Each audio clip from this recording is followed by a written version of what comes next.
ایک دفعہ کا ذکر ہے کہ ایک خوبصورت سلطنت تھی۔ اس سلطنت میں ایک شہزادی رہتی تھی۔ شہزادی کا نام گلاب تھا۔ وہ نہایت خوبصورت اور ذہین تھی، لیکن اس کا سب سے بڑا شوق کلفیاں کھانا تھا۔ ایک دن گرمیوں میں شہزادی کو آئس کریم کھانے کی خواہش ہوئی۔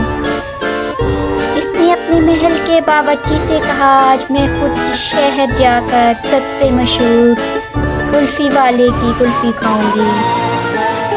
باورچی نے کہا، شہزادی صاحبہ، آپ کو محل کے باہر جانے کی ضرورت نہیں، میں آپ کو کلفی بنا دیتا ہوں۔ لیکن شہزادی گلاب نے ضد پکڑ لی، نہیں، آج میں خود جاؤں گی اور بازار کی کلفی کھاؤں گی، بالکل عام لوگوں کی طرح۔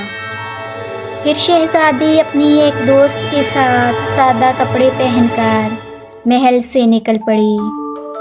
جب وہ بازار پہنچی تو ہر طرف چہل پہل دیکھ کر خوش ہو گئی، کیونکہ اس سے پہلے شہزادی کبھی بازار نہیں گئی تھی اور اس نے یہ چہل پہل کبھی نہ دیکھی تھی۔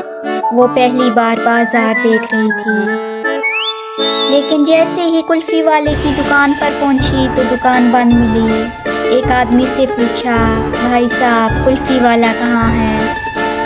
آدمی بولا، آج کلفی والا چھٹی پر ہے، لیکن اگر تمہیں جادوئی کلفی چاہیے تو جنگل کے کنارے ایک پراسرار کلفی والا آتا ہے۔ لوگ کہتے ہیں اس کی کلفیاں جادوئی ہیں۔ شہزادی حیران ہو گئی اور تجسس بڑھ گیا۔ جادوئی کلفی، ہمیں فوراً وہاں جانا ہوگا۔ پھر وہ جنگل کی طرف چل پڑیں۔ جیسے ہی جنگل کے کنارے پہنچی، انہیں ایک عجیب سی دکان نظر آئی جو رنگ برنگی روشنیوں سے سجی ہوئی تھی۔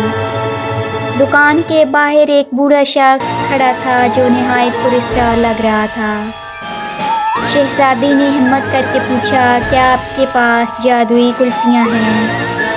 بوڑھے شخص نے مسکراتے ہوئے کہا، ہاں، لیکن یاد رکھنا، یہ کلفیاں تمہاری خواہش پوری کر سکتی ہیں، لیکن بہت سوچ سمجھ کر مانگنا۔ شہزادی کو یہ بات مذاق لگی۔ اس نے ہنستے ہوئے کہا، مجھے ایک کلفی دے دو، دیکھتے ہیں کیا ہوتا ہے۔ بوڑھے نے ایک چمکدار کلفی دی اور شہزادی نے جیسے ہی پہلا لقمہ لیا، اچانک سب کچھ بدلنے لگا۔ پورا جنگل روشنیوں سے بھر گیا اور شہزادی کے سامنے ایک خوبصورت قلعہ نمودار ہو گیا جو کلفیوں سے بنا تھا۔ شہزادی حیرت سے بولی، یہ تو جادوئی قلعہ ہے۔ بوڑھا کلفی والا بولا، اب یہ قلعہ تمہارا ہے، لیکن یاد رکھنا، کلفی کی چاہت میں کبھی اپنی حقیقت نہ بھولو۔ شہزادی حیرت زدہ رہ گئی اور سمجھ گئی کہ جادوئی چیزیں ہمیشہ اتنی سادہ نہیں ہوتی جتنی وہ نظر آتی ہیں۔ اس کہانی سے ہمیں یہ سبق ملتا ہے کہ کبھی کبھار ہماری خواہشات تو پوری ہو جاتی ہیں، لیکن وہ ہمیں زندگی کے نئے اسباق سکھاتی ہیں۔